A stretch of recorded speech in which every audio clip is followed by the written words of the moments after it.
The Ghost Club, an unfortunate episode in the life of number 5010, by John Kendrick Bangs.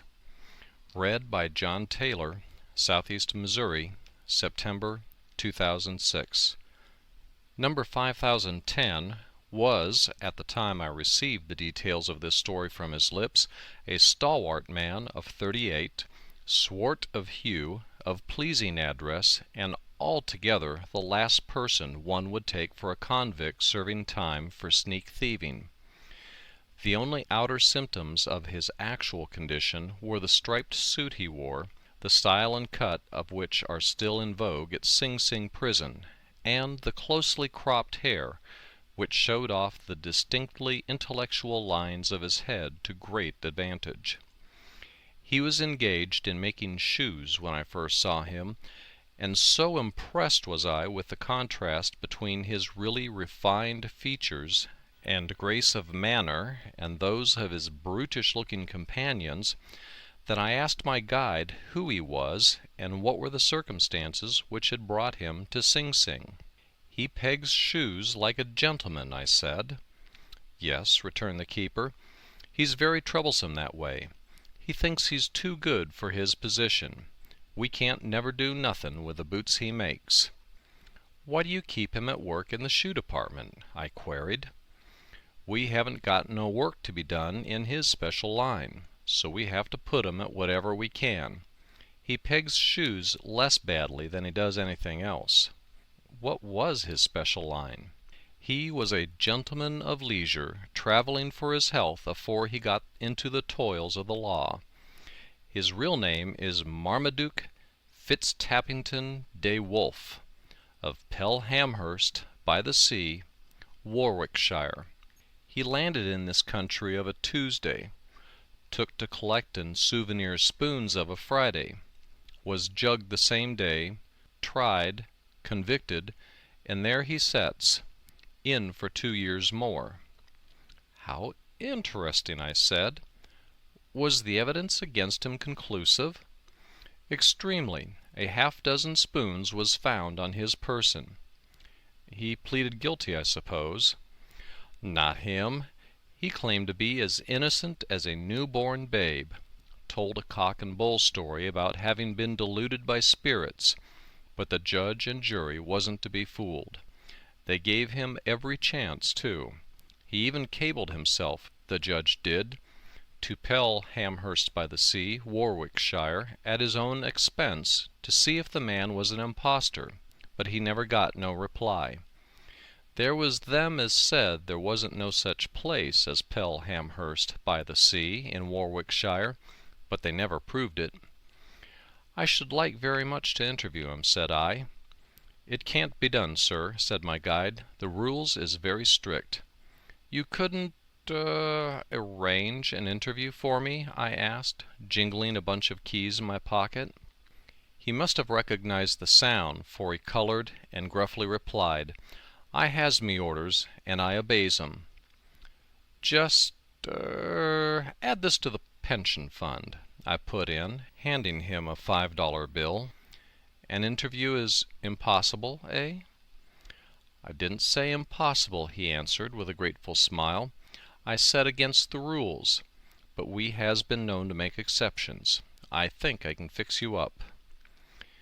Suffice it to say that he did fix me up, and that 2 hours later 5010 and I sat down together in the cell of the former, a not too commodious stall, and had a pleasant chat, in the course of which he told me the story of his life, which, as I had surmised, was to me, at least, exceedingly interesting, and easily worth twice the amount of my contribution to the pension fund under the management of my guide of the morning. "My real name," said the unfortunate convict, "as you may have already guessed, is not 5010. That is an alias forced upon me by the state authorities. My name is really Austin Merton Surrenz." "Ahem," I said. "Then my guide erred this morning when he told me that in reality you were Marmaduke Fitztappington de Wolfe, of Pelhamhurst by the Sea, Warwickshire." Number 5010 laughed long and loud. Of course he erred. You don't suppose that I would give the authorities my real name, do you? Why, man, I am a nephew. I have an aged uncle, a rich millionaire uncle, whose heart and will it would break were he to hear of my present plight. Both the heart and will are in my favor, hence my tender solicitude for him. I am innocent, of course. Convicts always are, you know, but that wouldn't make any difference. He'd die of mortification just the same. It's one of our family traits, that. So I gave a false name to the authorities and secretly informed my uncle that I was about to set out for a walking trip across the great American desert, requesting him not to worry if he did not hear from me for a number of years. America being in a state of semi-civilization, to which mails outside of certain districts are entirely unknown, my uncle being an Englishman and a conservative gentleman, addicted more to reading than to travel, accepts the information as veracious and suspects nothing, and when I am liberated I shall return to him, and at his death shall become a conservative man of wealth myself. See? But if you are innocent, and he rich and influential, why did you not appeal to him to save you? I asked. Because I was afraid that he, like the rest of the world, would decline to believe my defense, sighed 5010. It was a good defense, if the judge had only known it, and I'm proud of it. But ineffectual, I put in, and so not good. Alas, yes, this is an incredulous age. People, particularly judges, are hard-headed, practical men of affairs. My defense was suited more for an age of mystical tendencies. Why, will you believe it, sir, my own lawyer, the man to whom I paid $18.75 for championing my cause, told me the defense was rubbish, devoid even of literary merit. What chance could a man have if his lawyer even didn't believe in him? None, I answered sadly. And you had no chance at all, though innocent? Yes, I had one, and I chose not to take it. I might have proved myself non compos mentis, but that involved my making a fool of myself in public before a jury, and I have too much dignity for that, I can tell you. I told my lawyer that I should prefer a felon's cell to the richly furnished flat of a wealthy lunatic, to which he replied, "Then all is lost." And so it was. I read my defense in court. The judge laughed, the jury whispered, and I was convicted instanter of stealing spoons, when murder itself was no further from my thoughts than theft. "But they tell me you were caught red-handed," said I. "Were not a half-dozen spoons found upon your person?" "In my hand," returned the prisoner. "The spoons were in my hand when I was arrested, and they were seen there by the owner, by the police, and by the usual crowd of small boys that congregate at such embarrassing moments, springing up out of the sidewalks, dropping down from the heavens, swarming in from everywhere.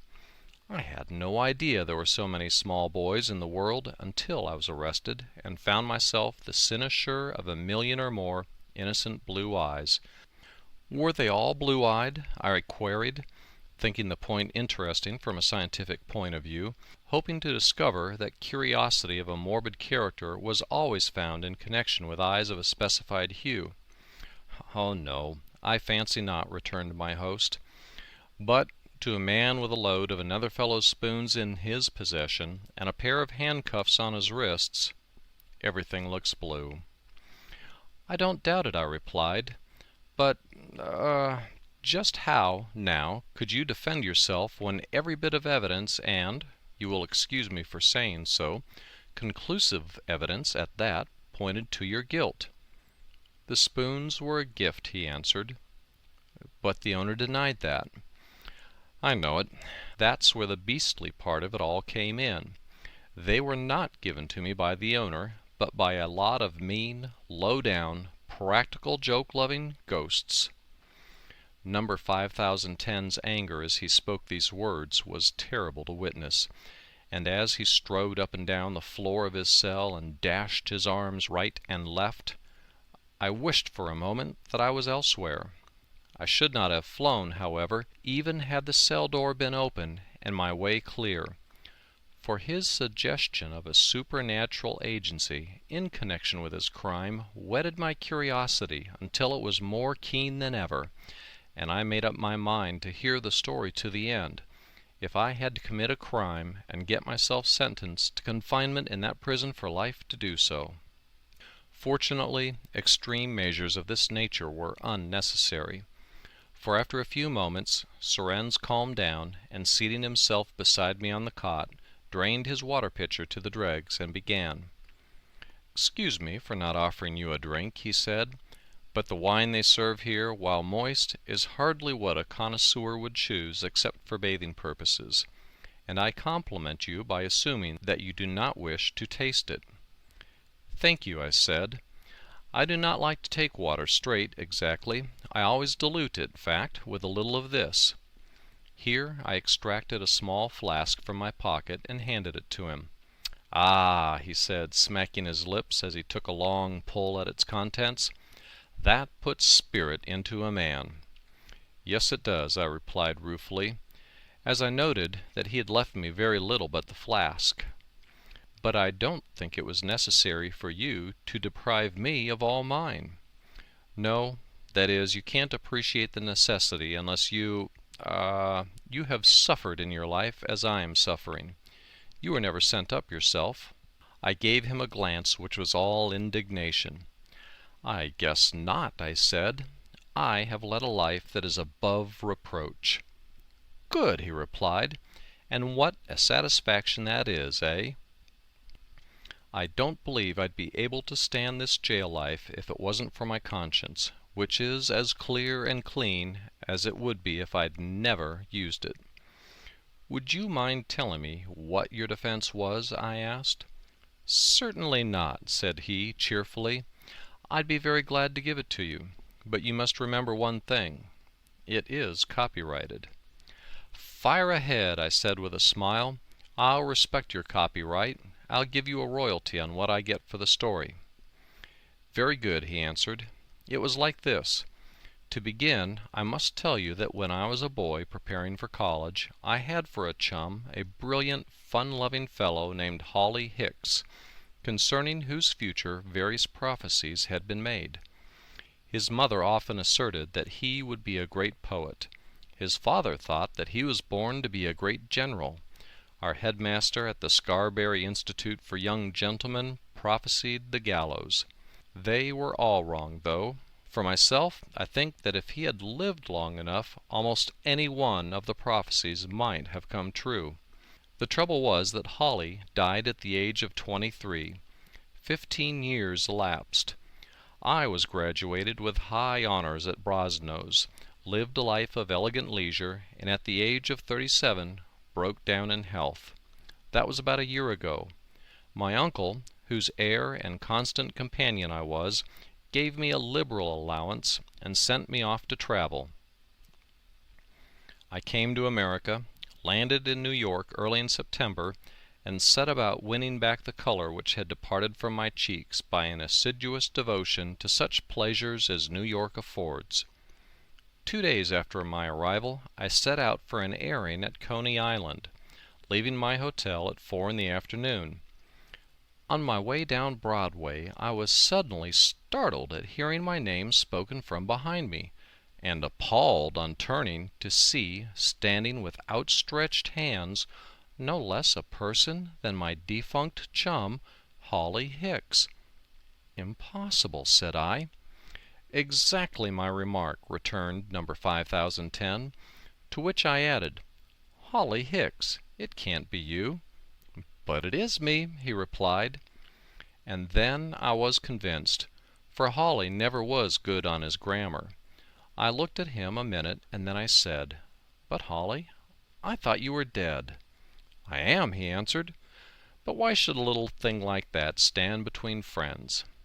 "It shouldn't, Hawley," I answered meekly. "But it's condemnedly unusual, you know, for a man to associate, even with his best friends, 15 years after they've died and been buried." "Do you mean to say, Austin, that just because I was weak enough once to succumb to a bad cold, you, the dearest friend of my youth, the closest companion of my school days, the partner of my childish joys, intend to go back on me here in a strange city?" "Hawley," I answered huskily, "not a bit of it. My letter of credit, my room at the hotel, my dress suit, even my ticket to Coney Island are at your disposal. But I think the partner of your childish joys ought first to be let in on the ground floor of this enterprise and informed how the deuce you managed to turn up in New York 15 years subsequent to your obsequies. Is New York the hereafter for boys of your kind, or is this some freak of my imagination?" "That was an eminently proper question," I put in, just to show that while the story I was hearing terrified me, I was not altogether speechless. "It was indeed," said 5010, and Hawley recognized it as such, for he replied at once. "Neither," said he. "Your imagination is all right, and New York is neither heaven nor the other place. The fact is, I'm spooking, and I can tell you, Austin, it's just about the finest kind of work there is. If you could manage to shuffle off your mortal coil and get in with a lot of ghosts the way I have, you'd be playing in great luck." "Thanks for the hint, Hawley," I said with a grateful smile. "But to tell you the truth, I do not find that life is entirely bad. I get my 3 meals a day, keep my pocket full of coin, and sleep 8 hours every night on a couch that couldn't be more desirable if it were studded with jewels and had mineral springs." "That's your mortal ignorance, Austin," he retorted. "I lived long enough to appreciate the necessity of being ignorant, but your style of existence is really not to be mentioned in the same cycle with mine. You talk about 3 meals a day as if that were an ideal. You forget that with the eating your labor is just begun. Those meals have to be digested, every one of them, and if you could only understand it, it would appall you to see what a fearful wear and tear that act of digestion is. In my life you are feasting all the time, but with no need for digestion. You speak of money in your pockets. Well, I have none, yet I am the richer of the two. I don't need money. The world is mine. If I chose to, I could pour the contents of that jeweler's window into your lap in 5 seconds. But cui bono? The gems delight my eyes quite as well where they are. And as for travel, Austin, of which you have always been fond, the spectral method beats all. Just watch me." "I watched him as well as I could for a minute," said 5010, "and then he disappeared. In another minute he was before me again." "Well," I said, "I suppose you've been around the block in that time, eh?" He roared with laughter. "Around the block!" he ejaculated. "I have done the continent of Europe, taken a run through China, haunted the Emperor of Japan, and sailed around the Horn since I left you a minute ago."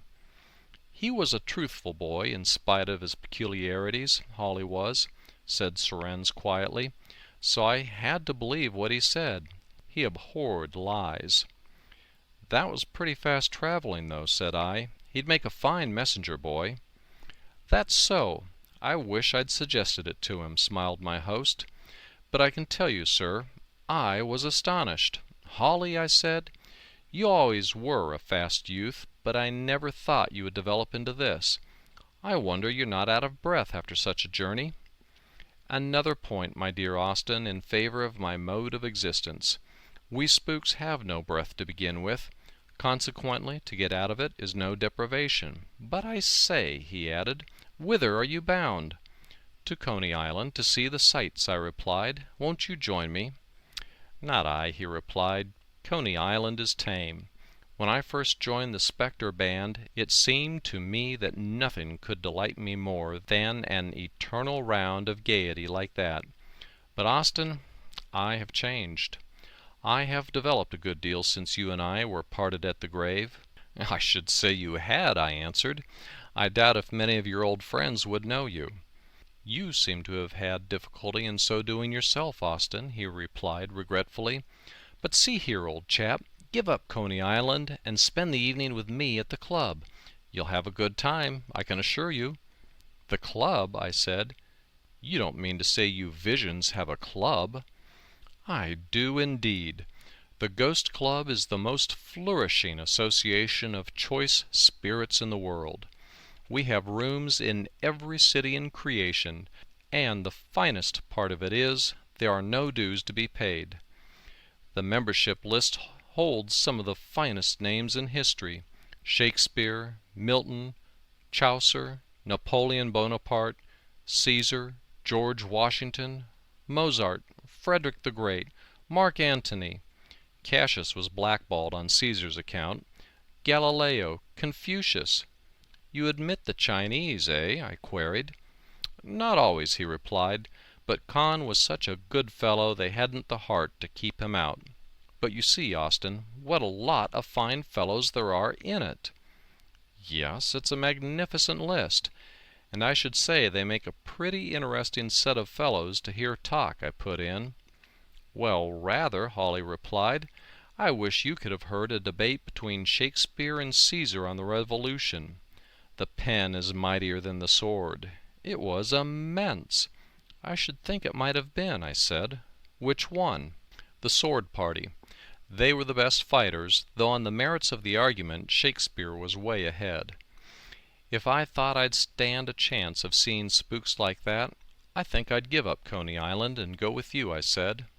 "Well," replied Hawley, "that's just the kind of a chance you do stand.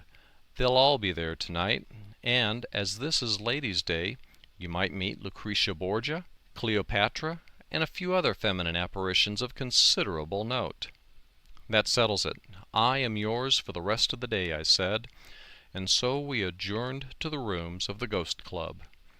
These rooms were in a beautiful house on Fifth Avenue. The number of the house you will find on consulting the court records. I have forgotten it. It was a large, broad, brownstone structure and must have been over 150 feet in depth. Such fittings I never saw before. Everything was in the height of luxury, and I am quite certain that among beings to whom money is a measure of possibility no such magnificence is attainable. The paintings on the walls were by the most famous artists of our own and other days. The rugs on the superbly polished floors were worth fortunes, not only for their exquisite beauty, but also for their extreme rarity. In keeping with these were the furniture and bric-a-brac. In short, my dear sir, I had never dreamed of anything so dazzlingly, so superbly magnificent as that apartment into which I was ushered by the ghost of my quondam friend, Hawley Hicks.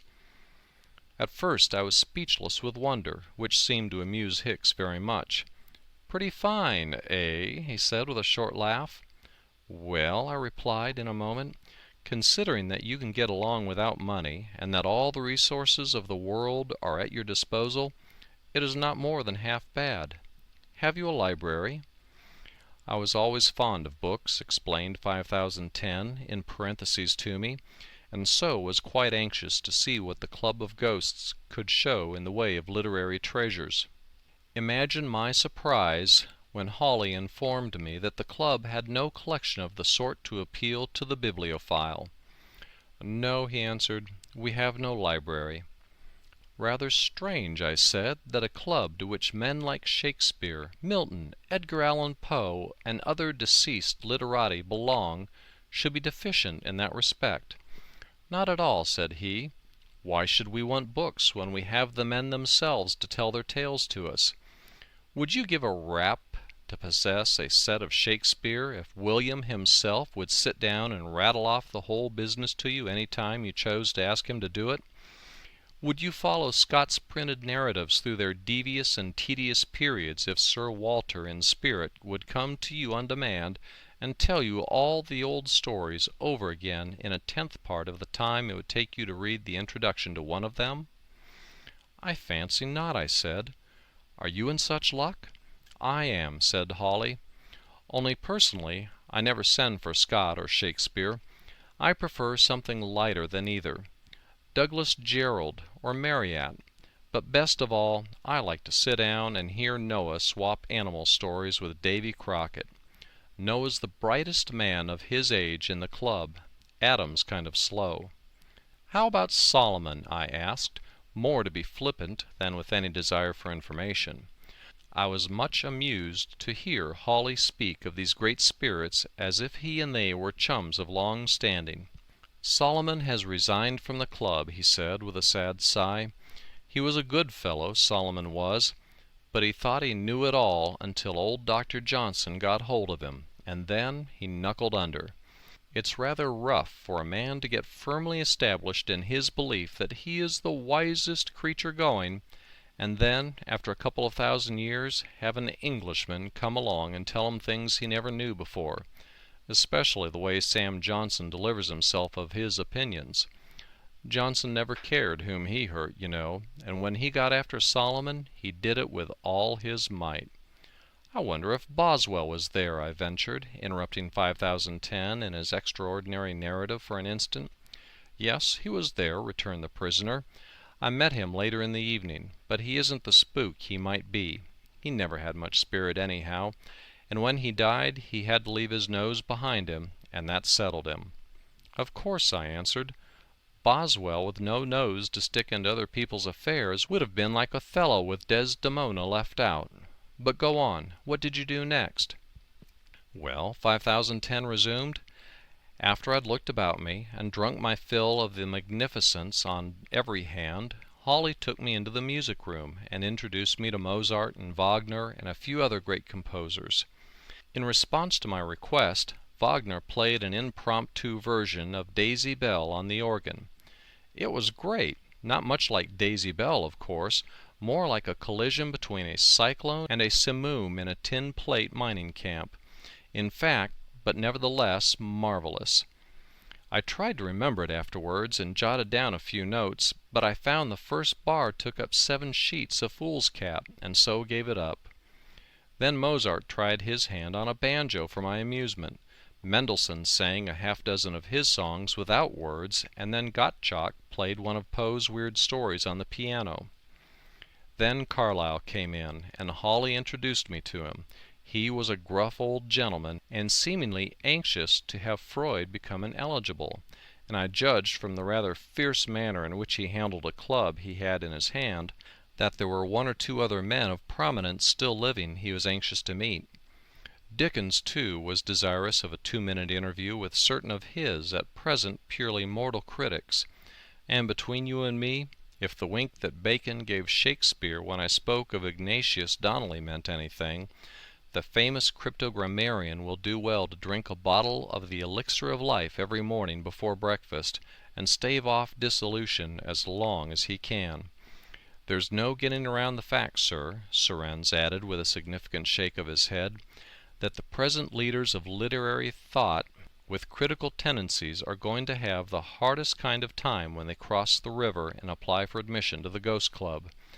I don't ask for any better fun than that of watching from a safe distance the initiation ceremonies of the next dozen who go over. And as an Englishman, sir, who thoroughly believes in and admires Lord Wolsey, if I were out of jail and able to do it, I'd write him a letter and warn him that he would better revise his estimates of certain famous soldiers no longer living if he desires to find rest in that mysterious other world whither he must eventually betake himself. They've got their swords sharpened for him, and he'll discover an instance when he gets over there in which the sword is mightier than the pen." After that, Hawley took me upstairs and introduced me to the spirit of Napoleon Bonaparte, with whom I passed about 25 minutes talking over his victories and defeats. He told me he could never understand how a man like Wellington came to defeat him at Waterloo, and added that he had sounded the Iron Duke on the subject and found him equally ignorant. So the afternoon and evening passed. I met quite a number of famous ladies: Catherine, Marie Louise, Josephine, Queen Elizabeth, and others. Talked architecture with Queen Anne, and was surprised to learn that she never saw a Queen Anne cottage. I took Peg Woffington down to supper, and altogether had a fine time of it. "But my dear Surrenz," I put in at this point, "I fail to see what this has to do with your defense in your trial for stealing spoons." "I'm coming to that," said 5010 sadly.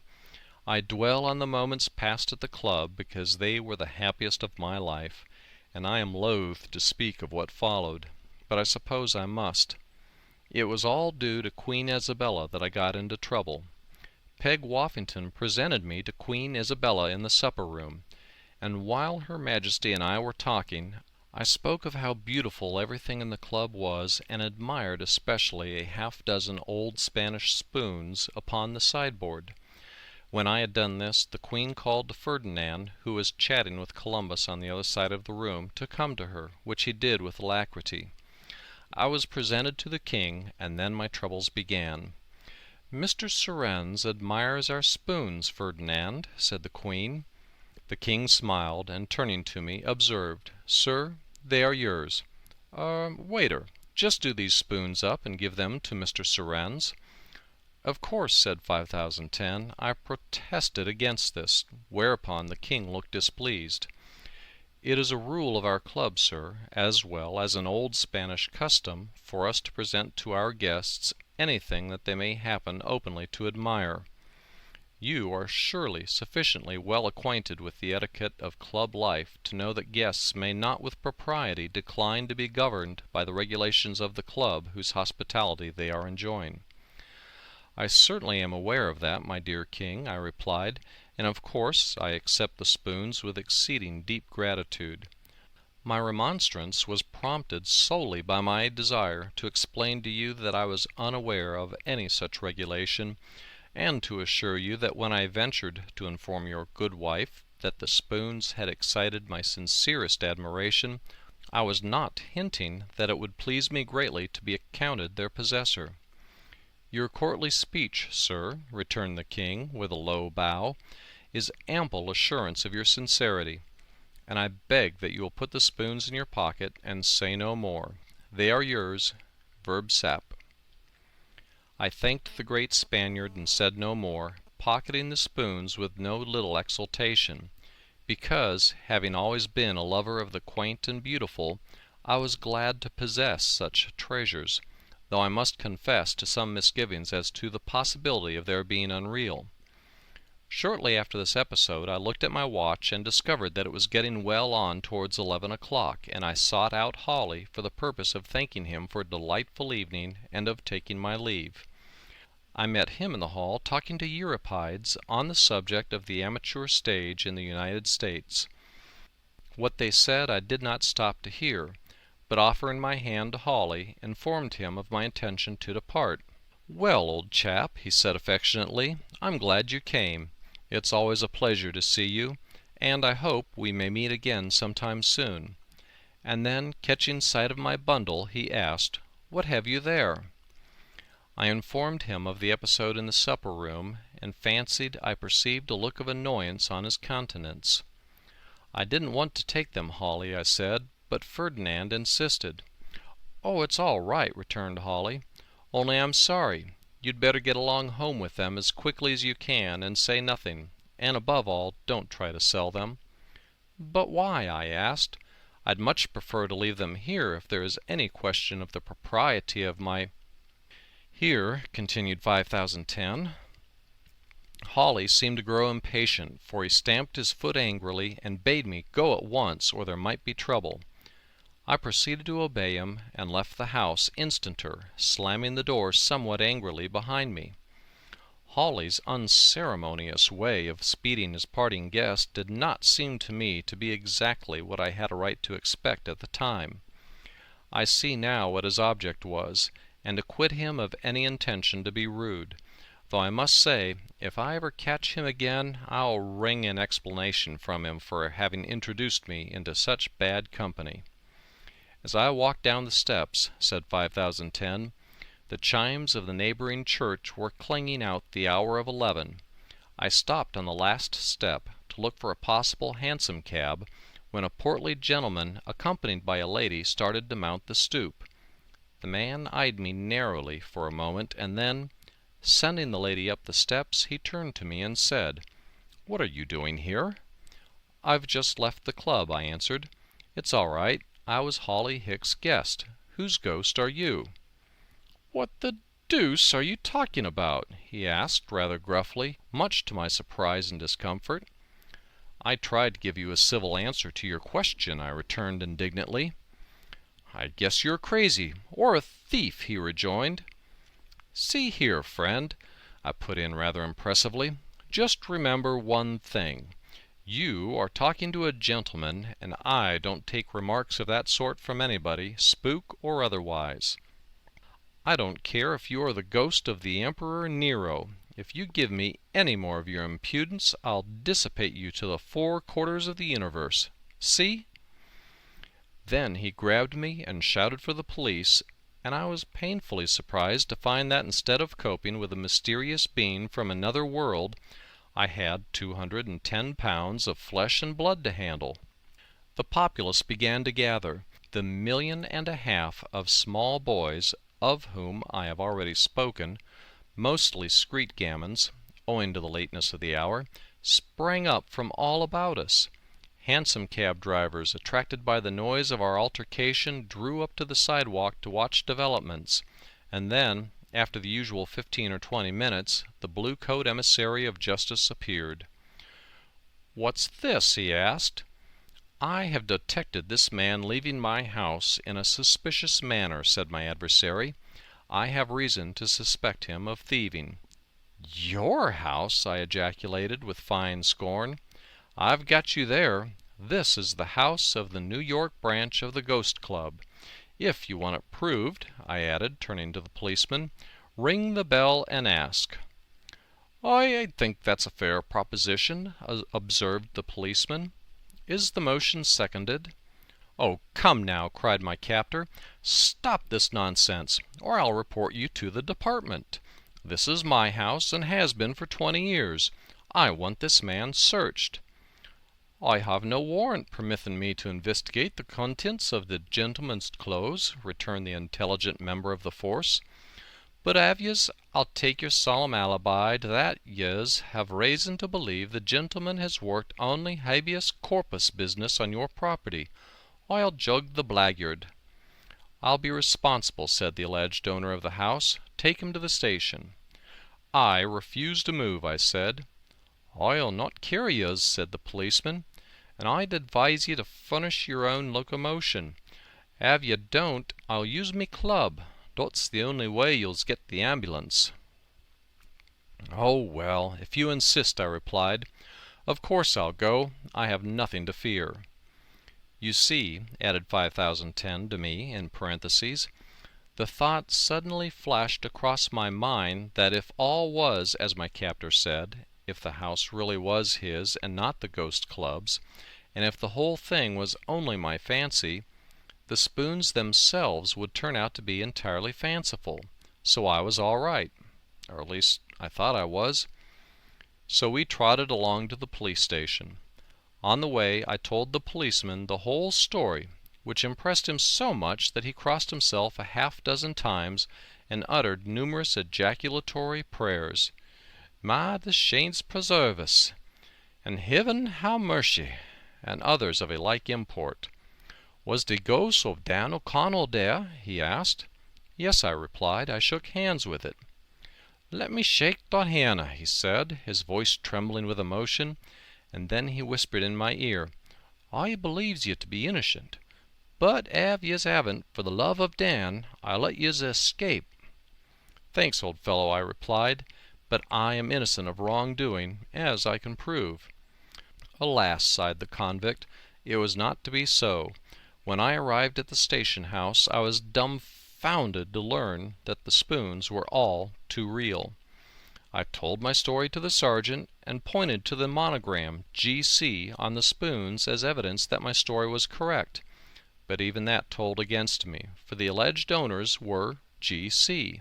His name I withhold, and the monogram only served to substantiate his claim to the spoons. Worst of all, he claimed that he had been robbed on several occasions before this, and by midnight I found myself locked up in a dirty cell to await trial. I got a lawyer, and as I said before, even he declined to believe my story and suggested the insanity dodge. Of course, I wouldn't agree to that. I tried to get him to subpoena Ferdinand and Isabella and Euripides and Holly Hicks in my behalf, and all he'd do was sit there and shake his head at me. Then I suggested going up to the Metropolitan Opera House some fearful night as the clock struck 12 and try to serve papers on Wagner's Spook, all of which he treated as unworthy of a moment's consideration. Then I was tried, convicted, and sentenced to live in this beastly hole. But I have one strong hope to buoy me up, and if that is realized, I'll be free tomorrow morning. "What is that?" I asked.